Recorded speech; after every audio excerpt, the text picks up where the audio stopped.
নাবালেগ ছেলের জানাজার নামাজে কি কি পড়তে হয়? আসসালামু আলাইকুম। আরবিক টট চ্যানেলে আপনাকে স্বাগতম।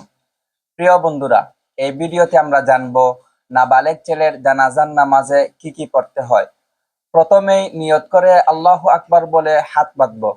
তারপর পড়ব সানা, সুবহানাকা আল্লাহুম্মা ওয়া বিহামদিকা ওয়া তাবারাকা ইসমুকা ওয়া তাআলা জাদ্দুকা ওয়া জাল্লা সানাউকা ওয়া লা ইলাহা গায়রুক।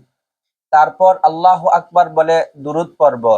আল্লাহুম্মা সাল্লি আলা মুহাম্মদ ওয়া আলা আলি মুহাম্মদ কামা সাল্লাইতা আলা ইব্রাহিম ওয়া আলা আলি ইব্রাহিম ইন্নাকা হামিদুম মাজিদ।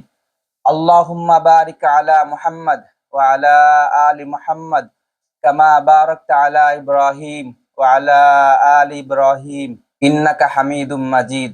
তারপর আল্লাহু আকবার বলে নাবালেগ ছেলের জন্য দোয়া পড়ব। দোয়াটি হলো, আল্লাহুম্মা জাআলহু লানা ফারতা ওয়া জাআলহু লানা আজরা ওয়া যুখরা ওয়া জাআলহু লানা শাফিআ ওয়া মুশাফফাআ।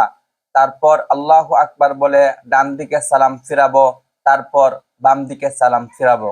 এই হলো নাবালেগ ছেলের জানাজা। বন্ধুরা, ভিডিওটি ভালো লাগলে লাইক করুন, কমেন্ট করুন, বেশি বেশি শেয়ার করুন। চ্যানেলে নতুন হলে চ্যানেলটি সাবস্ক্রাইব করে রাখুন।